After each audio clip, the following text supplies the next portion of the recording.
आया राम और गया राम, ये मुहावरा तो आपने सुना ही होगा और ये मुहावरा भारतीय राजनीति से ही निकला है। 60 के दशक में ये मुहावरा काफी चलन में भी था। इसी तरह आपने एक बहुत ही वायरल वीडियो देखा होगा जो कि एक राज्यसभा सांसद ने संसद में कहा था कि जब कांग्रेस सत्ता में थी तो हम कांग्रेस में थे, जब बीजेपी सत्ता में आई तो हम बीजेपी में आ गए। तो अभी देश में जैसे कि आप देख सकते हैं इस समय दल बदलुओं की बाढ़ सी आ रखी है। इसीलिए आज इस वीडियो में हम ये दल बदल की राजनीति के आंकड़े अच्छे से समझेंगे और आपको बताएंगे कि आखिर ये दल बदल की राजनीति क्यों होती है और इसके क्या फायदे और नुकसान होते हैं। मैं हूं सार्थक नायक और आप देख रहे हैं खबर विभाग। छत्तीसगढ़, मध्य प्रदेश, राजस्थान हो, तेलंगाना हो, झारखंड हो, महाराष्ट्र से लेकर उत्तर प्रदेश तक कई राज्यों में दल बदलने का सिलसिला जारी है।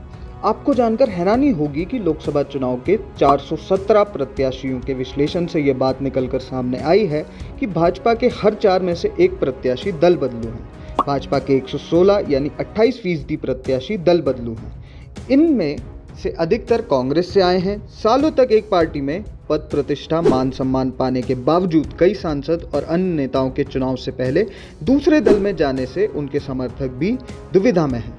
अब इन दल बदलुओं को समर्थक और आम मतदाता सिर आंखों पर बैठाते हैं या नहीं, ये चुनाव का परिणाम ही बताएगा। हालांकि एक दूसरे नजरिए से देखा जाए तो लोकतंत्र भी यही है, जिसे जहां जिसकी पसंद हो वो वहां जा सकता है। अब सवाल है कि आखिर कहां से किसने अपना पाला बदल लिया है।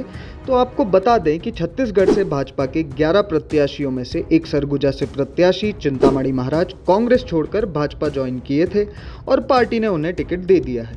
ऐसा ही एक नाम एमपी में भी है। भाजपा ने कांग्रेस से आए राहुल सिंह लोधी को दमोह से टिकट दिया है। मध्य प्रदेश में बीजेपी ने केंद्रीय मंत्री ज्योतिरादित्य सिंधिया को गुना से टिकट दिया है, जो पिछले चुनाव में इसी सीट पर कांग्रेस के उम्मीदवार थे और पिछली बार वह हार चुके थे। हालांकि उन्होंने 2020 में ही कांग्रेस से किनारा करते हुए बीजेपी का दामन थाम लिया था।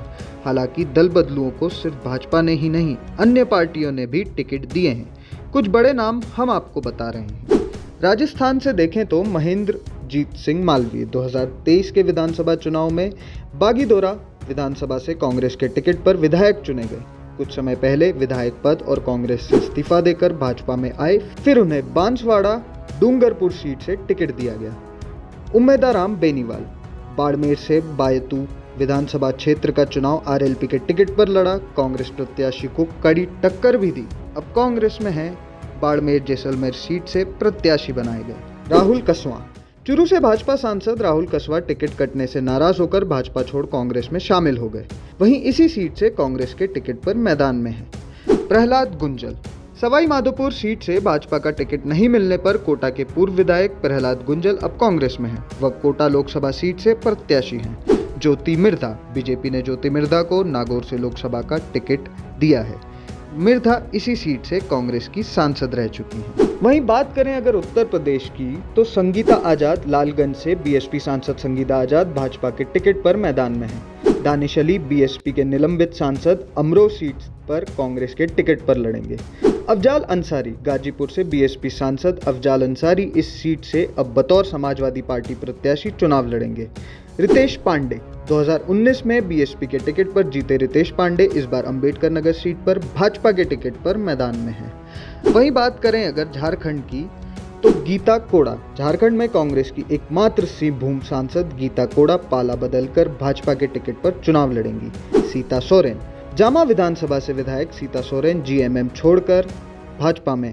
सीता झारखंड के पूर्व मुख्यमंत्री शिबू सोरेन की पुत्रवधू हैं। भाजपा ने दुमका लोकसभा सीट से प्रत्याशी बनाया है। वहीं हरियाणा से ब्रिजेंद्र सिंह हिसार सीट से सांसद ब्रिजेंद्र सिंह भाजपा छोड़कर कांग्रेस में शामिल। नवीन जिंदल भाजपा ने कांग्रेस के पूर्व सांसद नवीन जिंदल को कुरुक्षेत्र से लोकसभा का प्रत्याशी बनाया। अब हम आपको बताएंगे कि भाजपा के 116 दल बदलू प्रत्याशियों में कितने किस पार्टी से आए हैं। कांग्रेस से 37, बीआरएस से 9, बीएसपी से 8, टीएमसी से 7, बीजेडी से 6, एनसीपी से 6, सपा से 6, एआईएडीएमके से 4, आप से 2 और अन्य 31। अब आपको बताते हैं कि दल बदलुओं का अंक गणित क्या है। पहला, एक सर्वे के अनुसार 1977 के चुनावों में दल बदलने वाले नेताओं का दर 68.9% के शिखर पर पहुंच गया था। 2019 के लोकसभा चुनाव में ये औसत घटकर 14.9% रहा। कांग्रेस ने 1984 में 32 दल बदलू उम्मीदवारों को मैदान में उतारा, उसमें से 26 जीते। कांग्रेस को यह सफलता इंदिरा गांधी की हत्या के बाद सहानुभूति लहर से मिली थी। 1984 के बाद हर चुनाव में भाजपा की सीटों की संख्या बढ़ती गई और कांग्रेस की घटती गई। 2019 में भाजपा के जीते प्रत्याशियों की हिस्सेदारी 56.5% हो गई, कांग्रेस की मात्र 5% रह गई। 2014 की तुलना में 2019 में दल बदलू उम्मीदवारों की जीत के प्रतिशत भी कम हुए हैं। 2014 के लोकसभा चुनाव में भाजपा में दल बदलू की सफलता 66.7%, जबकि कांग्रेस में मात्र 5.3% थी। 2019 के चुनाव में भाजपा में दल बदलू जीत का प्रतिशत 5.3, जबकि कांग्रेस में 9.5% रहा। पलटने के आखिर क्या बहाने होते हैं? भाजपा छोड़ने के ये 4 बहाने सामने आते हैं। पहला, पार्टी में निष्ठा व मेहनत की अनदेखी। दूसरा, अब अटल जी वाली भाजपा नहीं रही है। तीसरा, भाजपा की कथनी करनी में अंतर आ गया है। चौथा, व्यक्ति विशेष की ही चल रही है, सभी की सुनवाई नहीं हो पाती। वहीं कांग्रेस छोड़ने के भी कुछ ये ऐसे ही 4 बहाने सामने आते हैं। पहला, प्रधानमंत्री नरेंद्र मोदी और राष्ट्रवादी विचारधारा से प्रभावित होकर लोग चले जाते हैं। पार्टी का आंतरिक लोकतंत्र खत्म, कार्यकर्ताओं की सुनवाई नहीं होने के कारण भी जाते हैं। तीसरा, पार्टी में एक परिवार के आगे कोई नहीं, नेता तक पहुंच मुश्किल। ये भी एक कारण कांग्रेस छोड़ने का लोग बताते हैं। वहीं चौथा है राम मंदिर, सनातन धर्म का विरोध बर्दाश्त नहीं। पार्टी छोड़ना तो कोई नई बात नहीं है, लेकिन कई नेता अपने स्वार्थ के लिए सरकारें तक गिरा देते हैं। तो अभी देश में जरूरत है तो ये दल बदल को लेकर सख्त कानून की, ताकि कोई भी नेता अपने स्वार्थ के लिए लोकतंत्र का अपमान न करे। इस दल बदल की राजनीति पर आपकी क्या राय है, हमें कमेंट्स में जरूर बताएं। और अगर ये वीडियो पसंद आया हो तो इसे लाइक करें, अपने दोस्तों को शेयर करें और हमारे चैनल को सब्सक्राइब करें।